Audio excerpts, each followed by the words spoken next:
दिन प्रतिदिन गर्मीનો પારો વધી રહ્યો છે ત્યારે આ ગરમી વધતા લીંબુના ભાવ પણ આસમાને પહોંચ્યા છે। હાલ લીંબુનો ભાવ કિલોએ 5 ગણો વધી ગયો છે। જી હા, છૂટક બજારમાં લીંબુનો ભાવ 200 થી 220 રૂપિયાએ પહોંચ્યો, જ્યારે હોલસેલ બજારમાં સારામાં સારા લીંબુનો ભાવ 90 રૂપિયા પ્રતિ કિલો છે। ઉનાળાની કાળઝાળ ગરમીથી બચવા લોકો લીંબુ પાણીનો સહારો લેતા હોય છે, ત્યારે લીંબુના ભાવ આસમાને પહોંચ્યા। દર વર્ષે ગરમીમાં લીંબુના ભાવ વધી જાય છે। આ વર્ષે પણ તે જ પરિસ્થિતિ।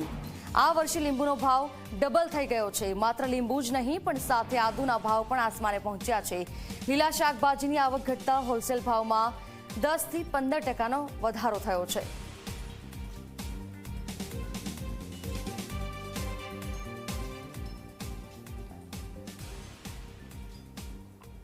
અને હવે વાત કરીશું વાવાઝોડાના ખતરા વિશે।